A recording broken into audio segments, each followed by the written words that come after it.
കേരളത്തിൽ ലോക്സഭാ തെരഞ്ഞെടുപ്പ് തോൽവിയിൽ CPM കേന്ദ്ര കമ്മിറ്റിയിൽ വിമർശനം. പ്രകടനം നിരാശപ്പെടുത്തുന്നതാണ് എന്ന് യോഗത്തിൽ PBയുടെ റിപ്പോർട്ട്. തിരുത്തൽ നിർദ്ദേശങ്ങളും ഇന്ന് ചേർന്ന കേന്ദ്ര കമ്മിറ്റിയിൽ ഉയർന്നതായി നേതാക്കൾ സൂചന നൽകുന്നു. മുൻകാലങ്ങളിലെ തീരുമാനങ്ങൾ പലതും നടപ്പാക്കിയില്ലെന്ന് നേതൃത്വത്തിനെതിരെ വിമർശനമുയർന്നു. അർജുൻ പീതാംബരനാണ് വിവരങ്ങളുമായി. അർജുൻ, മുഖ്യമന്ത്രിക്കെതിരെ ഇവിടെ ജില്ലാ കമ്മിറ്റികളിലൊക്കെ വലിയ വിമർശനം ഉയർന്നുവെന്നാണ് പുറത്തു വരുന്ന വാക്കുകൾ. ഈ തിരുത്തൽ നടപടികൾ എന്ന സംസ്ഥാന സമിതിയുടെ തീരുമാനം, അതുമായി ബന്ധപ്പെട്ട് ഏതരത്തിലാണ് PBയുടെ പ്രതികരണം? ഏതരത്തിലാണ് കേന്ദ്ര കമ്മിറ്റി ഇതുമായി ബന്ധപ്പെട്ട നിലപാട് സ്വീകരിക്കുന്നത്?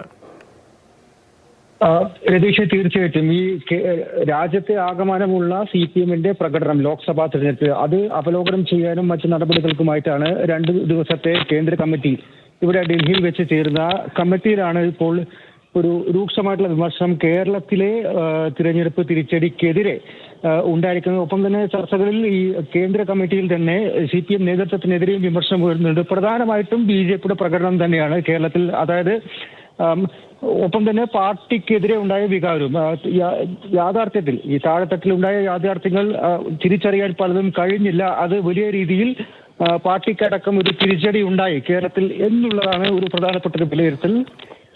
അതിനപ്പുറത്തേക്ക് വലിയ രീതിയിലുള്ള തിരുത്തൽ നടപടികൾ നിലവിൽ ആളുകളുമായിട്ട് പാർട്ടി നടത്തുന്ന സമീപനം അടക്കം അതിലൊരു തിരുത്തൽ നടപടി ഉണ്ടാകണമെന്നുള്ള കാര്യവും നിലവിൽ ഈ ആദ്യ ദിനത്തിൽ തന്നെ ചർച്ച ചെയ്യപ്പെട്ടു. എന്നാലും 2 ദിവസം കൂടി ഈ ചർച്ച യോഗം ഡൽഹിയിൽ ചേരുന്നുണ്ട്.